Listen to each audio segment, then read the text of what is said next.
The girl was about to be executed by her brother, but the sister who had been bullied by him came to see him off despite opposition. The sister's kindness filled the girl with guilt. However, just as he was about to say the first apology of his life, "Sister," she suddenly showed an expression she had never had before. She smiled coldly and whispered in the girl's ear, "Sister, you're so stupid, framing me for pushing you down the stairs, even making bets. All these things you did to me, were they instigated by the maids? Actually, they're all my people. Everything was orchestrated by me, just to make everyone think you deserved to die. From the moment you and your mother stepped into my house, I wanted to kill you both. Your mother's death was caused by the poison I gave her, although I don't know what you're thinking now. Seeing your painful expression makes me so happy. Goodbye, my foolish sister Arya. I'll miss you." Arya was too shocked to say a word. She never imagined that the sister she had always oppressed was actually the true mastermind. But the executioner's blade wouldn't hesitate for even a moment because of this. With a flash of cold light, her life came to an end. In her final moments, she silently prayed to heaven to let her go back to the past, to reverse time like an hourglass. She wanted to expose her sister's schemes and save her mother. Wow! The sound of a breaking wine glass rang in Arya's ears. She suddenly came to her senses and found herself at home, with all her family members sitting around the table. Her mother, who should have been dead, was scolding her for carelessly breaking the glass, while her innocent-looking sister was worried if she was hurt. Her dying wish had come true. Arya had actually returned to the past. Looking at her seemingly harmless sister, she secretly vowed to settle the score with her sister once and for all in this life. Since she had meticulously crafted herself as a sinner, this time she would be a truly evil woman as she wished. The protagonist, who was murdered by her scheming sister, got a chance at rebirth. In this life, she would tear off her sister's saintly mask, taking advantage of her father coming home for dinner that day. The protagonist recited a poem at the dinner table, which was her first step in declaring war on her sister. Seeing his usually unruly eldest daughter finally willing to study, her father was both surprised and delighted. Although winning his favor was part of the plan, the protagonist was more eager to see her sister's reaction. Seeing her disfavored sister being praised, her sister indeed couldn't bear it. She applauded. Big sister recited so well, but then she seemingly casually added that she could recite it at the age of 4. The protagonist eagerly anticipated her next performance, and her sister indeed fell into the trap step by step. She said there was a matching poem to this one, which her sister who didn't read much probably didn't know, but she could recite it. However, after she finished reciting, the dining room fell into silence. It turned out to be a poem cursing the family. In her previous life, the protagonist was severely scolded by her brother for casually reading a few lines, but this time, although her brother's face turned ashen, he remained silent, and her father only said that the little sister was too young to understand, without pursuing the matter further. Indeed, at this moment, they still favored the sister who maintained the image of a good girl. However, the protagonist was already very satisfied. This was just the beginning. It would be more interesting to destroy her sister little by little. During the meal, the protagonist demonstrated the table manners she had recently learned. As graceful as a lady, her father praised her again upon seeing this. At this time, her sister started to speak sarcastically again. She smiled and said, "So big sister made a mess of her food before because she didn't understand etiquette. I always thought your food was already messy when it was served." The protagonist, instead of getting angry, looked wistful. "So, are you saying that the servants deliberately didn't plate the food nicely because my mother and I were outsiders? How could that be? It was truly my personal problem before, but I never thought that you, who is called a saint, would think so badly of others." This sharp retort hidden in soft words left her sister speechless. She trembled with anger but had to apologize to maintain her image, saying it was just a slip of the tongue. Arya was recounting last night's events to her teacher when she suddenly changed the subject, begging the teacher to teach her embroidery, intending to complete the first step of her revenge plan. After embroidering a lily, she then begged Sarah to teach her how to embroider a rose, aiming to steal Neil's fiancé. Sarah sensed something was off and probed her indirectly. Arya played dumb, which completely put Sarah's mind at ease. How tragic is this woman? Her own mother was poisoned by her so-called sister, and she herself was framed by her sister, about to be executed. She wasn't willing to die like this. Perhaps her sincere prayers were answered by the gods, and she really returned to the past. Thinking back now, her sister Arya had achieved nothing, while her younger sister Neil always curried favor with their father, causing people to often compare the two. The insecure Arya had subconsciously accepted the fact that her sister was better than her, At the dinner table, her father was worrying about a business project, and her sister Meal suggested developing the leather industry. As many noble ladies like to use leather as a fashion statement, her father thought it was feasible, but Arya didn't think so. Having experienced future events, she understood that leather never became popular due to its complex maintenance and strong odor. The maid beside them, seeing Arya wanting to speak, couldn't help but whisper. As in their perception, Arya was a naive girl who knew nothing, but her words shocked everyone present. Arya not only compared the pros and cons of fur and leather but also spoke about the prospects of fur development. After careful consideration, her father thought Arya's words made a lot of sense, but then wondered how a teenage girl could know all this, so he asked Arya where she got this information. For a businessman, the source of information is the most valuable. The clever Arya said she had forgotten. Her father immediately sent someone to verify the information, while Meal reluctantly handed her father a hairpin she had picked up, realizing her sister had stolen the spotlight again. A few days later, her father decided to invest in fur, as the accuracy of the information had been confirmed. Just as he was about to leave, Arya gave her embroidery to her father. Looking at the delicate patterns, everyone couldn't help but marvel at it. A perfect example of killing with kindness. Aaliyah turned to ask Meal, "Lovely sister, do you need me to make you a handkerchief?" Meal was deeply hurt, her face looking extremely unpleasant. She began learning embroidery like her sister, but the teacher she hired wasn't as skilled as Aaliyah. Meanwhile, Aaliyah's mother chatted with her, mentioning Meal's love interest, saying that if Oscar were brought home, they would enjoy all the glory and wealth. Gradually, the thoughts of mother and daughter connected. Aaliyah would surely destroy Meal with her own hands. The brother went to school. The sister was busy with embroidery all day. The family tutor Sarah came to invite Aaliyah to a tea party, and to show off her lovely student. Aaliyah thought for a moment, and then agreed. Aaliyah, returning to the past, would surely destroy everything of her sister Meal with her own hands. To attend the tea party, she would definitely need a proper dress, but Aaliyah's wardrobe was a bit childish, so she had a bright idea and thought of Meal. Aaliyah quickly had Jessie put the clothes back, then set the wardrobe on fire. The spread of the fire attracted the servants. Aaliyah hurriedly pretended to look pitiful. This act was very effective, packaging herself as the weaker party. Seeing the clothes burned to ashes, her mother told her to borrow one from Meal. Although Meal was extremely unwilling, she still did it to stop the rumors. Unexpectedly, Aaliyah came prepared. Finding last year's birthday gift from Oscar in the wardrobe, Meal felt panicked. How did her sister know about the existence of this dress? If she didn't lend it, people would call her stingy. To create her image as a saint, Meal gritted her teeth and agreed. The maid Jessie said the previous hourglass had been repaired. Aaliyah took a carriage to town. She was going to retrieve the repaired hourglass. This street was where Aaliyah had died before. Thinking of this, her heart tightened. The carriage stopped in front of the clothing store. Looking at the luxurious interior of the store, she bought up all the clothes she liked, then left triumphantly. At the entrance, Aaliyah saw two children selling newspapers, which reminded her of her miserable childhood. There was a boy named Hans who was close to her, but was killed by a carriage while selling newspapers. The driver fled the scene. She immediately ordered Jessie to buy all his newspapers, and pay an extra month's wages, and to buy all new newspapers if they came out. Aaliyah looked at the bought newspapers. A headline caught her attention. It was about the Crown Prince exposing slavery. She thought if she could win over such a person, her revenge would surely be within reach. But the current Aaliyah seemed to have no such channels. She finally arrived at the repair shop. Seeing the hourglass intact, Aaliyah was overjoyed and immediately paid double the price. Just then, a hooded person approached her. Though she had done nothing, Aaliyah shivered all over. She felt an inexplicable fear. Then, she saw the casino entry tickets on the owner's desk, perhaps to thank him for repairing the hourglass. Aaliyah actually told the owner to sell the entry tickets, because soon, the Crown Prince would shut down the casino. By then, the high-priced entry tickets would be worthless. Hearing this, the owner was confused, but the hooded person turned back. He quickly dealt with the guards, grabbed Aaliyah's hand, and asked her what she meant by those words. Under the black hood, a handsome face was clearly visible. Aaliyah stared at him in a daze. The familiar eyes made her imagine, "I seem to have seen this man somewhere before." Seeing her silent, the man prepared to use force. The woman returned to the past with resentment before her death. Now she was on the path of revenge. The man before her made her imagine, I seem to have seen her somewhere before. Seeing her silent, the man prepared to use force. Aaliyah made up a story saying that Viscount Lupul was suffering heavy losses and planned to sell the casino and run away. As it was just a rumor, the man couldn't verify the truth of the matter, so he had to let Aaliyah go. Watching her disappearing figure, the man's follower mistook Aaliyah for Meal. "Is it Meal?" the man muttered. "The name means bee, but it doesn't suit this young lady at all. She seems so familiar. Have I seen her somewhere before?" The follower beside him offered to investigate further, but the man refused. After all, they had a plan to execute. When he recalled everything about Aaliyah again, a lingering warmth remained on his hand for a long time. Meanwhile, Aaliyah returned home. She was furious about the incompetence of her two followers. She then started to mock them sarcastically. However, this was a good opportunity to win people over, so she deliberately had the two serve her tea. Unexpectedly, it was very effective, and she quickly gained two loyal servants. But Aaliyah was still shaken. Thinking of that chilling handsome man, she muttered that it would be better not to see him again. On the other side, the handsome man began to gather his people and started to act. They decided to take over the casino tonight. Sarah came to visit and told Alia about the tea party. Noble girls often exchange handmade gifts at these parties, and Alia happened to be excellent at embroidery, so she could make some handkerchiefs to foster relationships. This gift-giving custom also exists among family members. However, Meal and Alia's relationship was quite special. They were more like two rivals, neither submitting to the other. Under Sarah's guidance, Alia made a handkerchief with an imperial pattern, and the first thing she did was use it to mock Meal. When Alia gave her the handkerchief, Meal's entire face turned ugly. Faced with a sister several times stronger than herself, she felt ashamed and could only hurriedly leave with a random excuse. Everything prepared, Alia went to attend the tea party, intending to be cautious and not let tragedy repeat itself. However, the two guards from yesterday were clearly frightened, but seeing Alia's smiling face, they let down their guard. Along the way, Alia had an uneasy feeling, as if something big was about to happen. A woman returned to the past with resentment before her death. Alia made her entrance amidst everyone's gaze, and seeing her plain attire, the noble ladies began to whisper. It seemed Alia wasn't as ill-mannered as rumored. Her graceful demeanor was likable, and her tragic experience evoked sympathy. Soon, Alia established an image of a pitiful person, and even portrayed Meal as an unforgivable character. Afterwards, she took out handmade handkerchiefs to give to everyone, charming all the noble ladies, who in turn offered to take her out for entertainment. Suddenly, someone voiced an objection. Recently, Viscount Lupul has been involved in gambling and human trafficking. It's not safe outside. Did the usually cautious crown prince let him slip away? Alia was startled upon hearing this. Could it be that her actions had affected the crown prince's plans? Although it had nothing to do with her revenge, she couldn't ignore it. After leaving the tea party, she hurriedly sent her subordinate John to investigate. However, John's friend didn't disclose the crown prince's whereabouts. If he returned empty-handed, he would surely face Lady Alia's scolding. With no other options, John entered a repair shop to inquire. After exchanging pleasantries with the owner, he suddenly fainted. It turned out the owner had put a sedative in the water. In the darkness, that handsome man appeared, with John's friend standing beside him. Could the handsome man be the crown prince? They mistakenly thought John was connected to Viscount Lupul, so they sent people to investigate secretly. Suddenly, there was a sound from outside, and they quickly sprang into action. The next day, John returned unsuccessful. As expected, Alia's face darkened with anger. Just yesterday, Viscount Lupul was arrested at an inn near the casino. He had been lurking around the casino for so long, yet achieved nothing. What a useless thing, Alia thought to herself. Since everything had returned to normal, she resumed her own plans. Alia petitioned her mother, hoping to learn other knowledge and hire different tutors. She clearly knew that in the future, countless people would try to curry favor, but upon hearing she had been abandoned by her family, they would all leave without exception. This was the perfect time to expand her network, so the tutors came one after another, though their fawning manner put pressure on Alia. But this was good too. It greatly helped her studies, and her ultimate goal was to take Oscar away. Thinking of Meal's agonized expression, Alia couldn't help but laugh. Seeing her happy demeanor, Sarah quickly asked what had happened. Alia told her everything that had occurred recently. Although she had more than one tutor, Sarah was still her favorite. She was overjoyed after hearing this, unaware that a great plan was quietly forming in Alia's mind. This woman, framed by her sister, returned to the past due to resentment before her death, thanks to the hourglass of time, and thus began her path of frenzied revenge. Her sister Meal frowned, seemingly still unable to match her sister in embroidery. Just as Alia was feeling happy, a commotion came from outside. She quickly sent Jessie to check, while she lay down on the bed and fell asleep. When she woke up feeling extremely hungry, she pushed open the door and walked towards the stairs, finding it unusually quiet outside. Before Jessie returned, she saw the identity of the visitor in the living room. It was Oscar, the man her sister had feelings for. Alia understood the moment for revenge had come, so she went upstairs to change. Meal, realizing her sister had seen Oscar, immediately became flustered and hurriedly invited her to dine. Alia, however, took her time getting ready, making a dazzling entrance to Oscar's surprise. For such an unexpected guest, her sister felt an unprecedented sense of crisis. Aaliyah's beauty even made her brother Kane blush, and his heart race. Soon, Oscar started chatting with her, leaving Meal on the sidelines. Seeing her sister steal the spotlight, Meal quickly jumped into the conversation, praising the clothes Oscar had given her. Kane hurriedly tried to assist, intending to have Oscar and Meal go shopping together, but unexpectedly backfired, as Oscar suggested they go buy clothes together instead. The siblings panicked, with Meal quickly saying, "How could we leave our guest alone?" But Oscar naively said, "Isn't Miss Alia here?" Looking at her sister beside her, Meal trembled with anger. Seeing the opportunity, Alia immediately called for a carriage to be arranged, sending the two siblings away, while she helped Oscar settle into rest. After returning to her room, Arya excitedly started dancing. Jessie, standing nearby, was at a loss for words and quickly asked her what to do with the handkerchief she was holding. Arya understood. Her sister might also give Oscar a handkerchief, so she decided to carry it with her just in case. Watching the siblings leave, Arya secretly rejoiced. She opened her book to preview the next lesson, but was disgusted by the history of the nobility, so she went to the garden to clear her mind. Just as she was about to water the flowers on the door, Oscar pushed the door open, and the water poured directly onto his head. Arya quickly apologized, but to her surprise, Oscar didn't mind, and even stepped forward to grab both her hands. At this moment, Arya was overwhelmed with anxiety. She couldn't make any mistakes, or it would ruin her revenge plan. Lost in thought, she suddenly started crying, and Oscar immediately came forward to comfort her. This action also revealed his character. He was a soft-hearted man who couldn't bear to see a woman cry. So Arya took advantage of this, seizing the opportunity to hand him the handkerchief she was carrying. The noble Oscar was a soft-hearted man, and Arya, the female protagonist, used this to her advantage, smoothly handing him the handkerchief she was carrying. Oscar took it and started using it, but when he saw the pattern on the handkerchief, he was somewhat surprised. "Isn't this my family's crest?" Arya quickly explained. "It's because the Frederick family crest is very beautiful, and you happen to be the first guest I've received, so it all seems like a destined coincidence." Oscar pondered for a moment, then took the handkerchief with him. Arya smiled happily and quickly instructed Jessie to prepare bath water. After saying goodbye, Oscar felt a different emotion in his heart, seemingly quite fond of this beautiful young lady. Soon it was dinner time, and Kane and Meal returned from their outing. They had prepared gifts for Oscar, which turned out to be 3 pen nibs. Oscar sighed, clearly uninterested in such gifts, but still politely thanked them. Arya observed the actions of the three, initially wanting to stir things up with the handkerchief incident, but she held back, instead putting on a pitiful appearance. Oscar immediately noticed and quickly asked about her condition with concern. Seeing this, Meal's face turned green with anger, and she dropped her fork on the ground. The next day, Oscar and Kane returned to the academy. Hearing the news, Arya's mother rushed back from the neighboring country, but Oscar had already left, and she seemed somewhat disappointed. Fortunately, Arya had seized the opportunity and firmly grasped Oscar's heart. Not long after, they received his reply. Amidst everyone's discussion, the butler announced, "There's also a gift for Miss Arya." Meal was stunned by everything that had happened. Arya quickly dealt a verbal blow. "Perhaps it's because he accepted my handkerchief." Meal was extremely embarrassed, hoping to save face through the letter, but Arya smoothly deflected, refusing to read the contents of the letter, so she instructed Meal's maid, Emma, to open her own gift, and everyone saw it was a set of clothes. But Arya seemed unimpressed, only taking the hairpin inside before hurriedly leaving. She quickly arrived at the tea party venue,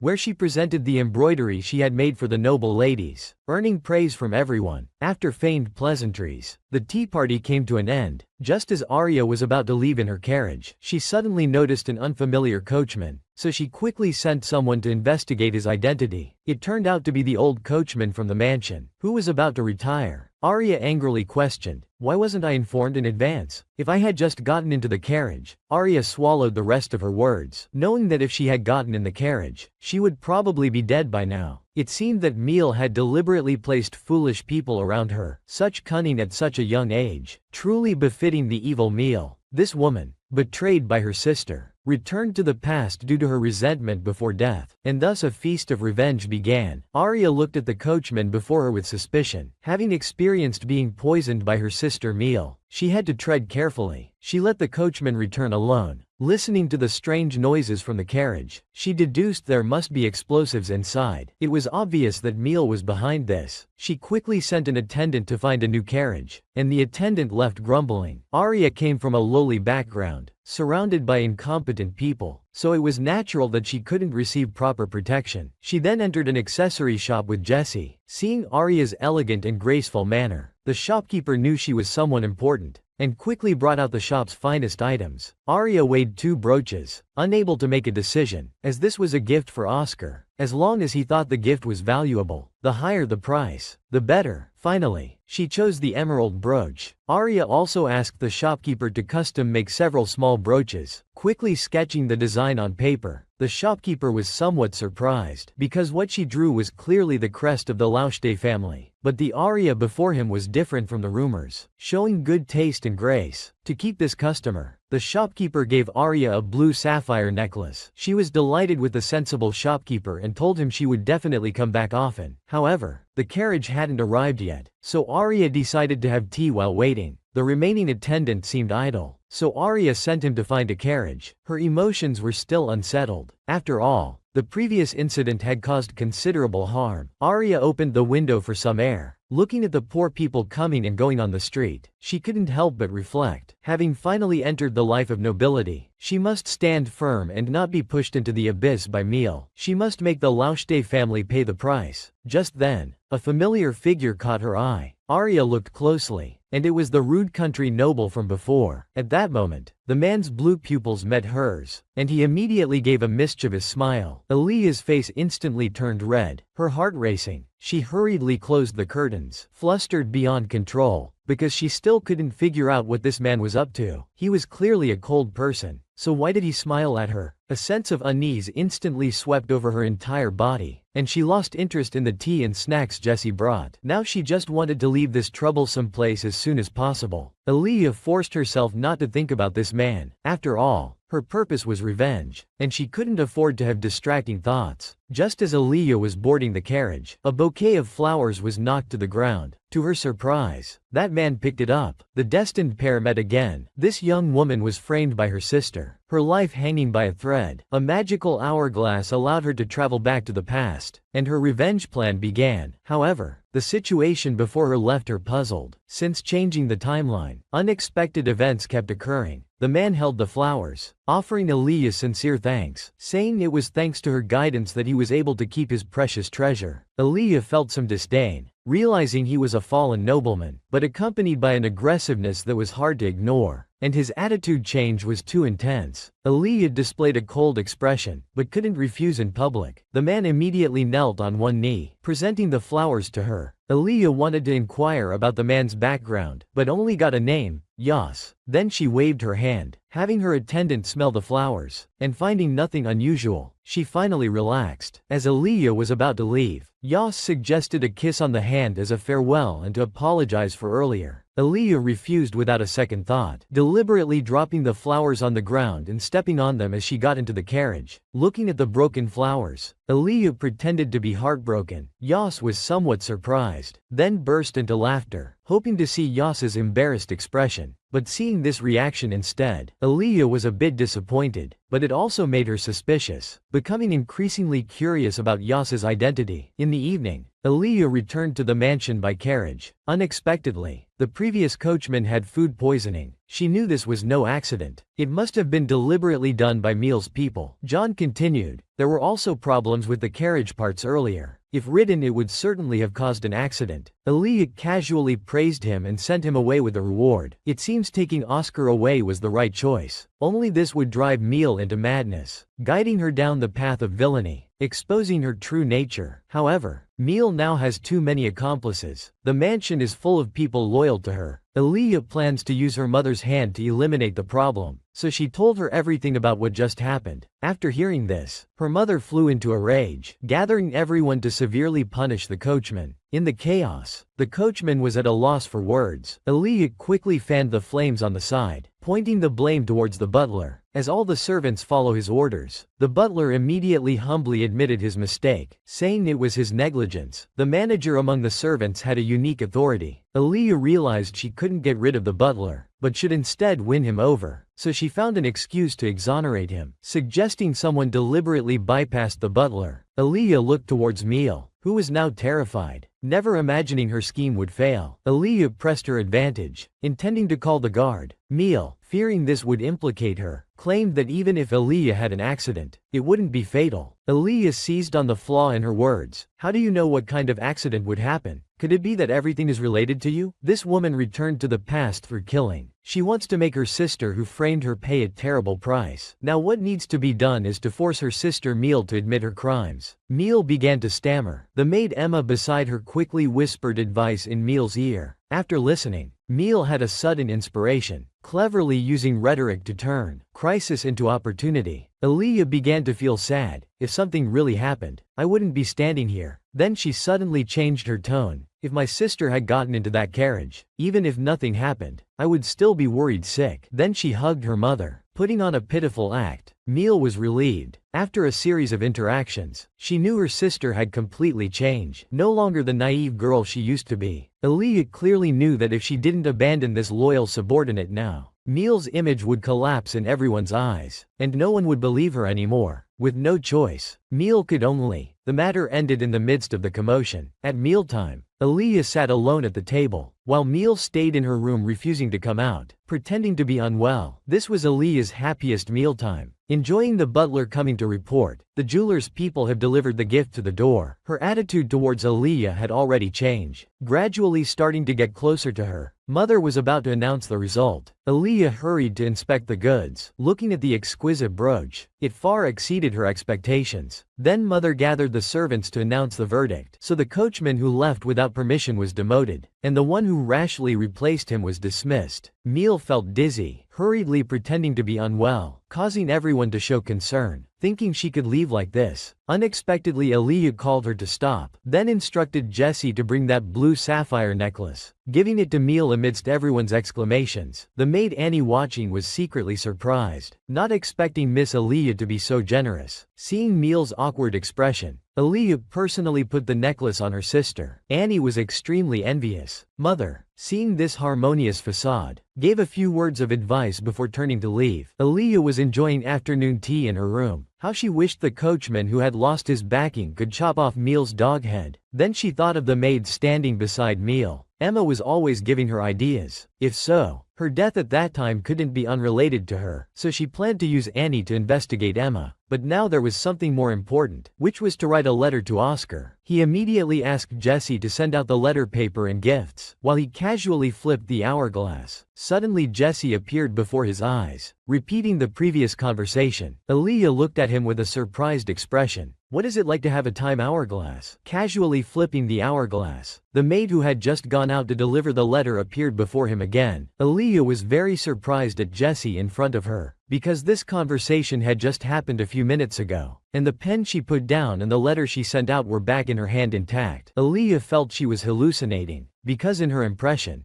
Jessie had already taken the letter away. When she looked back at her desk, she found that the number of letter papers was the same as when they were brought, which meant she hadn't started writing the letter yet. Aaliyah felt strange, but before she could think much about it, she fell into a drowsy sleep. The next noon, Jessie brought her juice. Aaliyah didn't expect to sleep for so long, so she glanced at the hourglass and casually flipped it over again. Something magical happened. Jessie suddenly appeared behind him, and the finished juice was full and placed aside. A flash of inspiration struck Aaliyah's mind, and a crazy idea emerged. Perhaps she had returned to the past. She recalled her previous subtle actions. Aaliyah instantly understood that it was the hourglass in front of her that had taken her back to a few minutes ago. So she smiled coquettishly. After constant attempts, she finally mastered the method of activating the hourglass, but she could only flip it once a day, and could only go back 5 minutes. But this was enough for her to play with. For example, venting her dissatisfaction with the tutor, then mocking his son once, then flipping the hourglass to turn back time, offering false praise to the tutor. However, the side effect was that it would cause great strain on the body. But Aaliyah disregarded all this. After all, revenge was the top priority, so she began her journey of courting death, teasing Meal, pouring water on his head, and deliberately tripping him.